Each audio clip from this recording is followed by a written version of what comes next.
playing the Royal Romance Book 2, Chapter 8. Can you continue to manage your image on the world stage at a Parisian charity fashion show? So it's time, baby. We're gonna be walking down the runway like we own the place. The Royal Romance Book 2, Chapter 8, The City of Lights. A knock on the door of your train suite jolts you awake the day after Madeline's bachelorette party. You drag yourself out of bed and open the door, revealing Hannah, Maxwell, and Drake. Hey, my crew. Morning, sleepyhead. My bae. Last night must have been rough. You slept all the way from Italy to Paris. How you feeling? Dang. I was knocked out. I felt better. That's because you partied all night long. That, and I found out that the noble lady who sent me was Penelope. What? Penelope. I can't stop talking about my poodles, Penelope. I always knew that she was a few dogs short of a pack thing. To be honest, I feel so betrayed by that backstabber. My revenge would be swift and thorough. I kind of feel bad for her, actually. I feel bad. She's obviously not cut out for court. The pressures of being here were probably just too much for her. You feel bad for her? She betrayed you. Don't get me wrong, I'm not happy with her. It's kind of hard to be angry at someone so pathetic.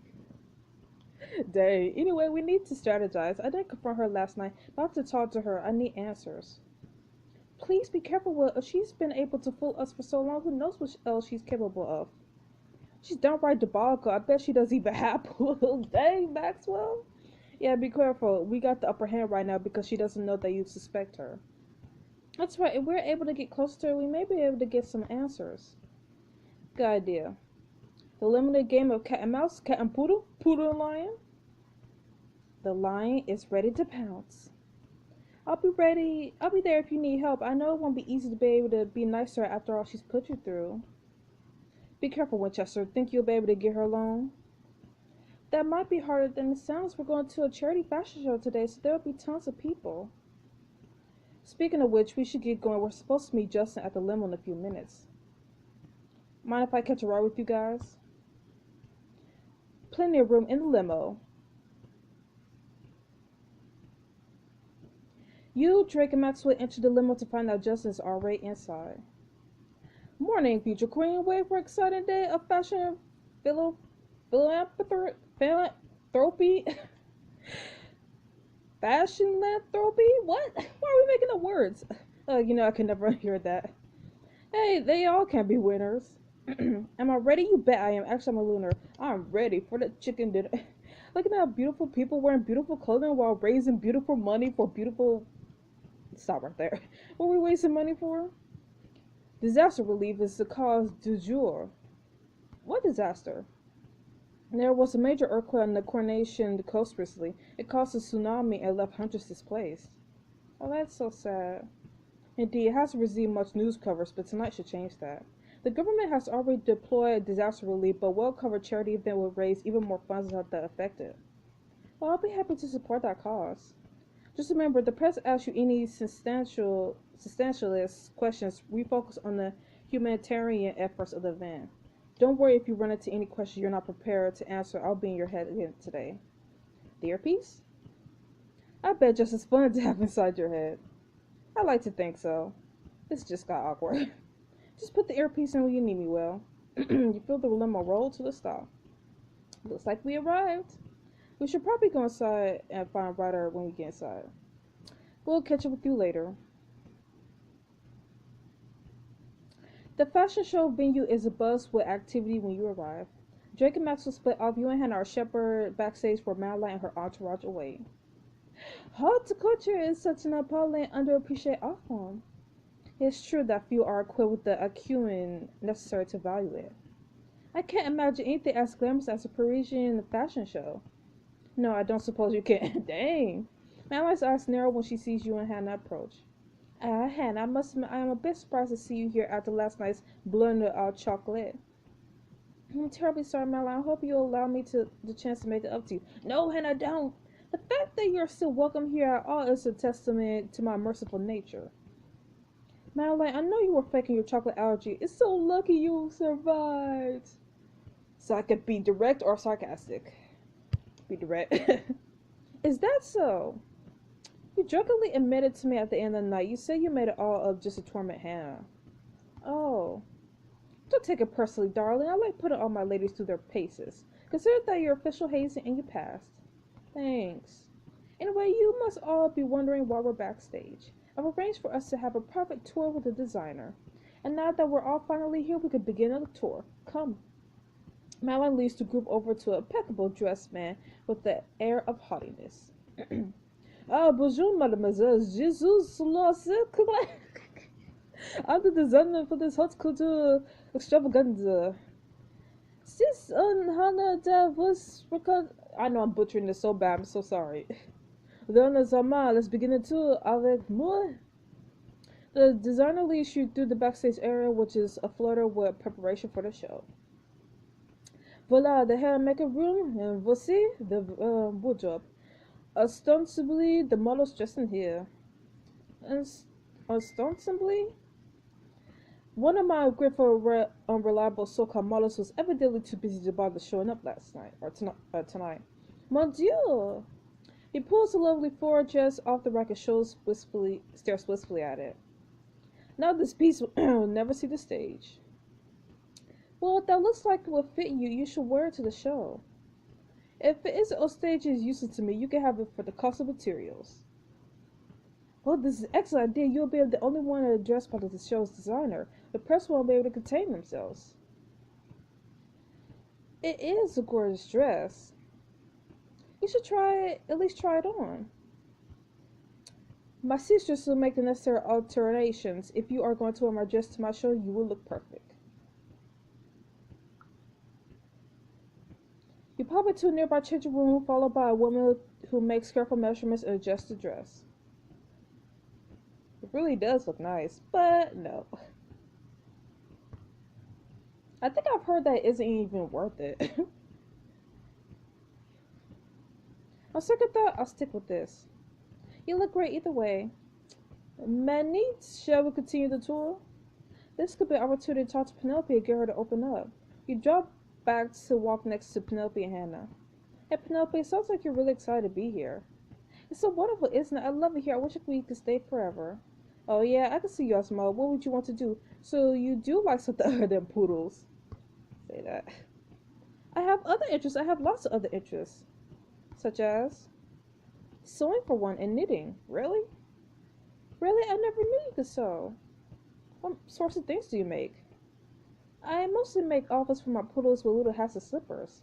Oh my goodness, that's adorable. So I was right, it is about the poodles. No, I guess you're right. Madeline glances over her shoulder. Are you honestly talking about your poodles again, Penelope? You should encourage her, Will. It's embarrassing enough to have a lady in waiting so obsessed with those ridiculous creatures. Hey, calm yourself. Penelope, are you alright? Honestly, not really talking about my poodles, I just miss them so much. I know it sounds silly to everyone else, but they're my family. I won't expect anyone else to understand. I understand, I believe it. I would like to try. I had a lot of anxiety when I was younger. I've been attending quarterly functions since I was a child, but they still fill me with dread. I never got used to the crowds or all the scrutiny. I used to get panic attacks right before a big event. My parents thought a pet might help me stay calm. After my parents got me my first poodles, Lancelot and Guinevere. They helped me so much with the panic attacks, and they were my best friends. Aw, I've had poodles ever since. If they help you so much, you should have them at core. I want them more than anything, but Madeline forbids it. She says that it's undignified. I don't have the courage to tell her why neither. I've been having a hard time again without them. I had no idea, Penelope. At least you have us, Kiara. They're just dogs you bear all. No, don't say that. I'm so sorry. Madeline has no right to keep you away from them. Dang, I want to say the first and the third. Yeah, you know I won't here. Kiara is Madeline's new favorite, and I'm not even really supposed to be seen talking to either of you. Oh, I have an idea. I can make poodle costumes for us to wear. I'll only wear it if Penelope makes me a hat. Yeah, you don't need to do that, but I appreciate you saying it. Oh, we gained her trust. As the tour ends, you and Penelope catch back up to the rest of the group. Alas, this is the end of the tour. Mademoiselle has been a true honor to show you how beauty is manifest. Hope you enjoy the spectacle. The designer bows dramatically before moving on to correct the fit of a nearby model's gown. A woman with a clipboard and headset ushers you out the door, which opens to a bright road split in half by a runway. Ooh, nice. As soon as you enter the room, you're swarmed by the press. You quickly switch the earpiece back on. Hey, Justin, are you there? I sure am. I'm about to talk to the press. Roger that, preparing countermeasures. Lady, well, after your fall from grace, you disappeared to the Beaumont estate for some time. Now it seems you and Maxwell Beaumont are nearly inseparable. Why the quality time? They're looking for a gripping soundbite. Remember, don't play gossip roulette by letting them set the narrative. Take control of it. What does that mean? It's the least we could do for the people of Cordonia in this time of need. That'll make a great quote in the article. You nailed it. Yes. Oh, I was so worried because it was timed. Thanks for the assist. Thank you for your time. But it's actually kind of easy because one option is obviously the best. Like, it obviously looks the best, and then the other two obviously looks the worst, so that's kind of how.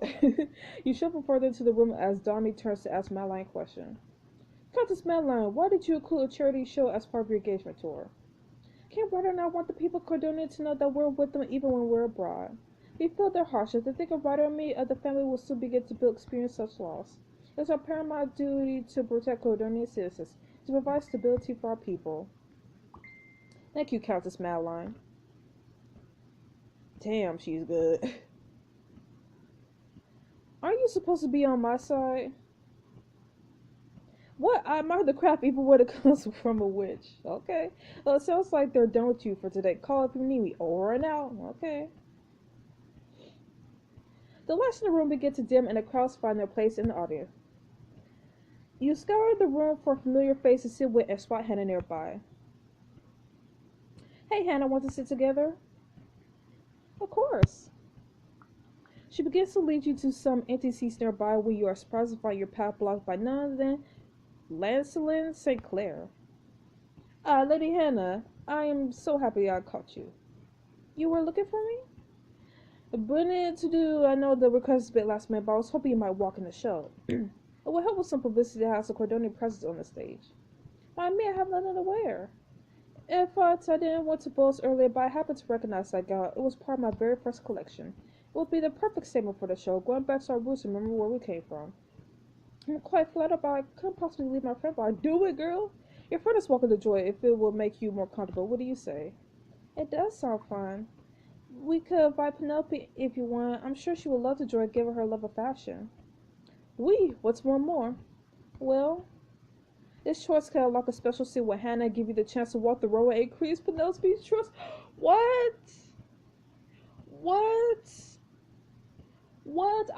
Well, I do want to increase Penelope's trust in me. And then, of course, I want to hang out with my girl, Hannah. Oh my goodness, I think I have to do it. It just sounds too good to, not pass up. I think it's a great idea. Absolutely magnifique. So, do you want to invite Penelope? It can help you get her on your side. I'm gonna go with Hannah and Penelope. You're craftier than you look, just one of my many talents. I do what I can. You scour the audience for Penelope and spot her sitting with Kiara nearby. You and Hannah stride up to her. Fashion show, girl. Hey, Penelope, we were invited to walk in the fashion show. If we could bring one more, do you want to come? Me, really? Yeah, I bet you look great on the runway. Oh my god, I love that. Penelope rises from her seat and follows you and Hannah backstage where you meet Lancelin. To hair and makeup, to the suits. He ushers you to a large vanity where stylists wait to refresh your makeup and fluff your hair. Brilliant, you're up next. He points you towards a recess in the wall beyond which you can access the catwalk. The stylist back away, satisfied with the work. Ready? Let's go. Don't forget to smile. Smize? Wait, I don't know. We were supposed to bring a smize. Hey, it's just expression. It just means to smile with your eyes. Oh. Oh. You throw back your shoulders while you strut in an attempt to imitate the classic model strut. Hannah Penelope follow Hannah, training her face into a picture-perfect pout. Walk the runway like you own it. Camera splashes you emerge onto the runway hand on hip. Woo, Penelope, you look fierce. That's right. You continue to sashay down the catwalk, spinning when you reach the middle so your skirt flares out around you. The audience applauds. As you approach the end of the runway, you prepare for your show-stopping pose. Dramatic, commanding, fun and carefree. Be fun and carefree. You throw your hands in the air and smile. A barrage of cameras flash. The audience lets out a raucous round of applause. You turn to make your way back to the catwalk as Hannah takes her turn to spotlight. The audience cheers. Back at the top of the catwalk, you turn and pose the final time. You see Penelope strike, and surprisingly, the door that says at the end. You exit the stage, Hannah closing your ears. I can't believe we just did that. That was more fun than I had expected. Penelope joins you from the runway, beaming. Did you see that? I was a model. You saw you were great. I never did anything like that. It was exhilarating. Leslin approaches, beaming. Magnifique. Merci beaucoup, monsieur. Thank you for letting us participate, monsieur, said Claire. Mon plaisir, now that your part is over, kindly get out of the way. Dang. Leslin waves you towards the door before turning to shout the other model.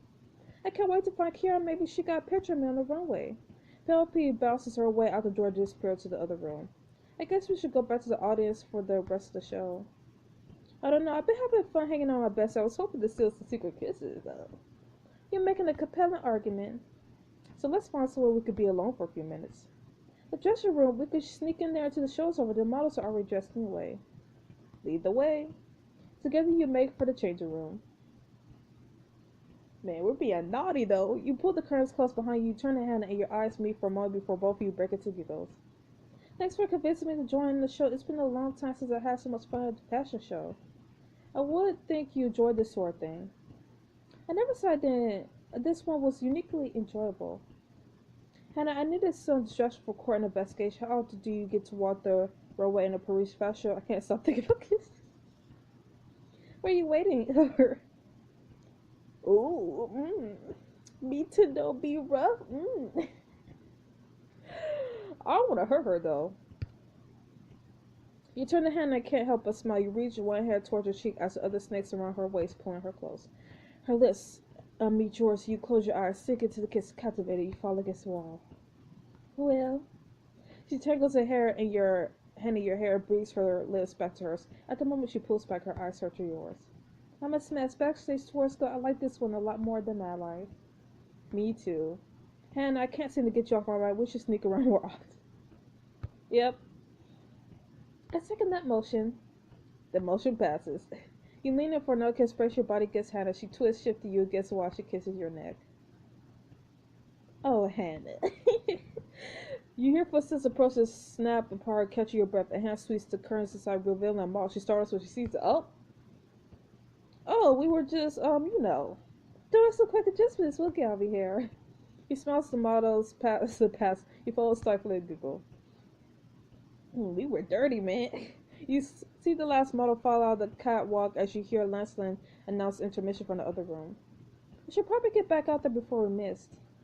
Hannah leads you back to the audience. Intermission's not coming at a fashion show? It is a charity show. The pocketbooks are pulled out and checks are winning during the breaks.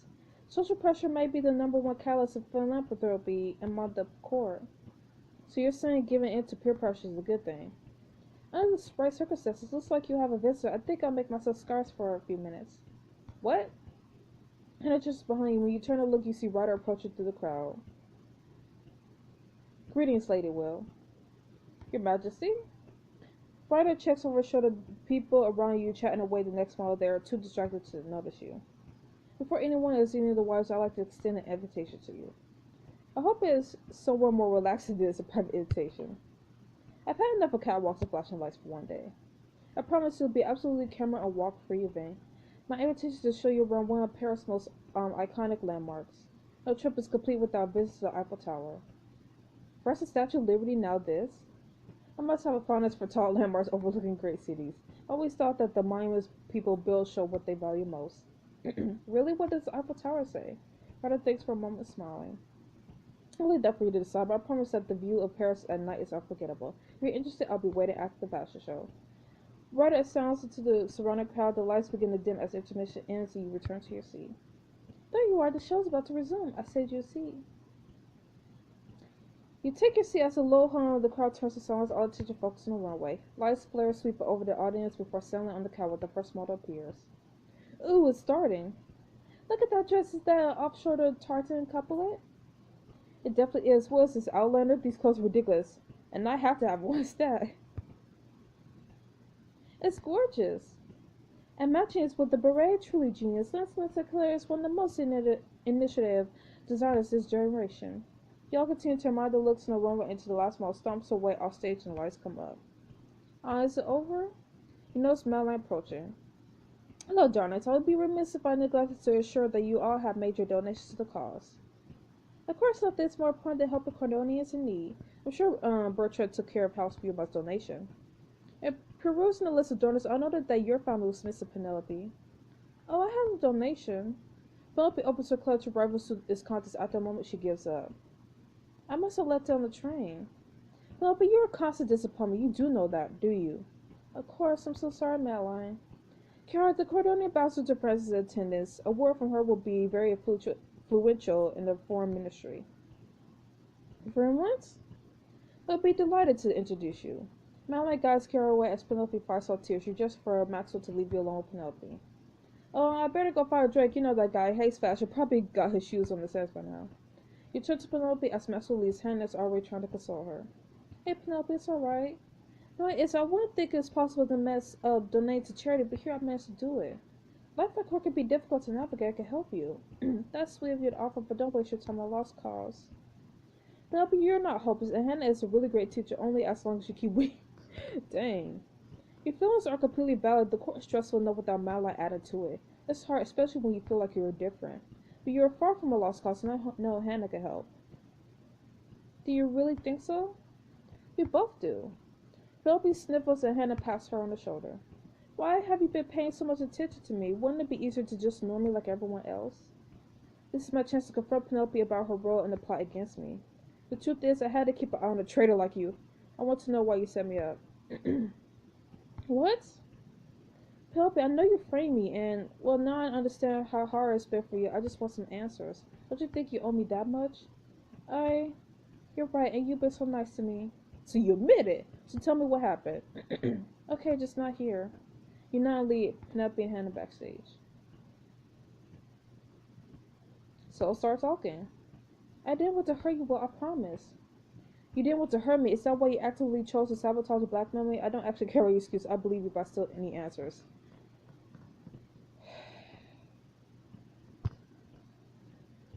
You do?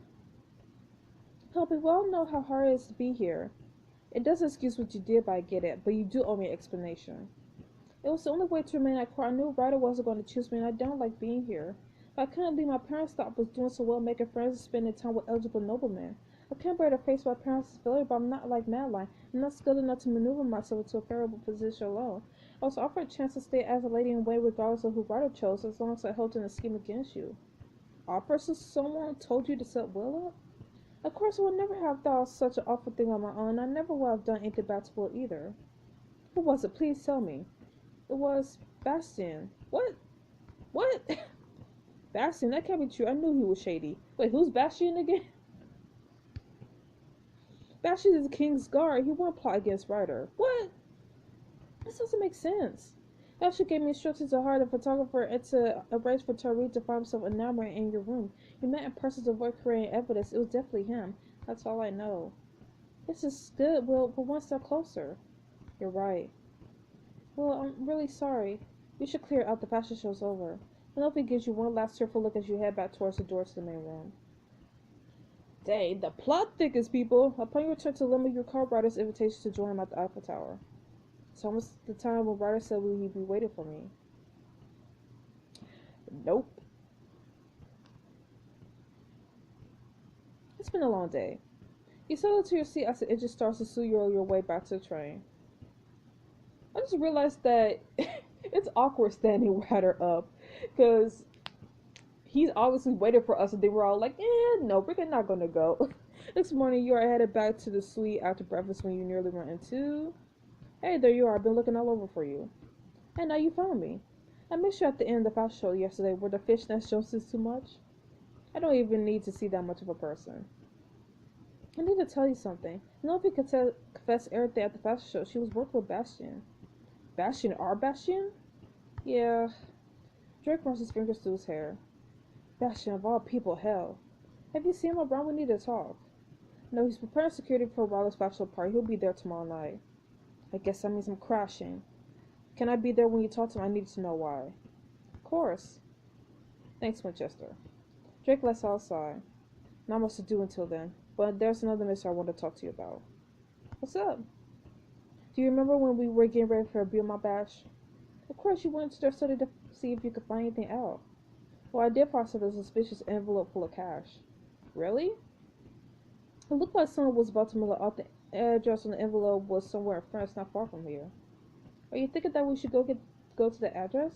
At the very least, it might give us another clue about what's going on, and right now it seems like we could use all the answers we could get. Let's go, but we should bring something nice to wear. You're just trying to get me to a suit, aren't you? As much as I try to force you to formal wear, you never know when you'll need to look nice to blend in. Fine, I'll bring one with me. Let's go. A short drive later, you arrive at the address. Looks like an ordinary apartment. So far, here we go. You and Drake knock on the door. Someone opens the door to a small apartment. You see Drake. What? Savannah. Who's at the... Whoa, Drake and Will. Hi. This is awkward. Maxwell? Eep. Drake, Someone start talking. From inside the apartment, you hear a tiny cry. Baby! Is that... Mama's coming, Barty. Mama? Savannah's got a baby? Drake, I can't believe this. We need to stay calm. I knew it. You need to stay calm. Calm at a time like this. Calm is the last thing I'm feeling right now. You need to get calm then, for Savannah's sake. I shouldn't even be here. Savannah didn't want me here. She did want me to involve in her new life. I should go. I'll only upset her from here. Drake, you don't know for sure that's true. If she wanted me around, she would have called, written, anything. Let's go. Drake retreats towards the hallway. Dang. I know this is a lot to take in. Let's go. Thanks for understanding. Tell Savannah. He's pissed at you, man. I'm so glad you stopped by. Please join us again sometime. You and Drake escape to the limo. That was awkward. There's a rapid tap on the window. You lowered the window. What? Wait. What? I know what you saw looks bad, but I can explain. But I'm not the father. I believe it. Then who is? Well. Go on, explain. Bertrand! What? Bertrand! How? When? I'll spare you the details. Suffice to say it happened at one of the What? But things didn't work out between Bertrand and Savannah. Bertrand doesn't even know about the baby. Dang. Wait a second. Maxwell, why didn't you tell Bertrand? Have you been sending Savannah money? Have you? Oh, you figured it out, huh? Yeah, I try to help out here or there. Why don't you want Bertrand to know? Well, Savannah's request. She doesn't want Bertrand to feel like he's obligated. It was her choice to become a single mother. Maxwell passed the limo. He straightens up and takes a step back. I should get back. I hope this clears a few things up. I didn't want you to find out like this. You did want me to find out at all. There were so many things that I wanted to tell you that I almost did tell you, but what's my secret to tell? I'm so sorry, Drake. Tell me what I could do to make it up to you. I just want you to get out of here. The limo pulls away, leaving Maxwell on the sidewalk. Are you alright? I'll be fine. Don't worry about me. We got bigger problems. Don't forget we got a big night tomorrow. You mean the bachelor party? I'm ready. Good, I'm ready too, and I'll be right there with you. Thanks. So that tells me that if I'm going to confront Bashir, if I only get some answers, I'll need all the help I can get. Dang. Bashir is involved in the scheme against you. Will you find out how our writer's bachelor party? But dang, Bertrand though. So Bertrand hooked up, man, at one of his parties though? Bertrand, I didn't know you was that naughty though. Jesus. And you didn't even use a condom, bro? Please don't tell me he was drunk and it happened that way. Anyways, the Penelope, I honestly figure, but I really do feel sorry for her, so I don't entirely blame her. Since someone did, like, put her up to it, but Yeah, so this was an interesting chapter, so I can't wait to see what happens next. And Bastion, I can't remember who that was, honestly. I really can't remember who that was. I can't wait to see who that is. But yeah, so I'll see you guys next week for the next chapter of World Ramas. Stay frosty, bye bye.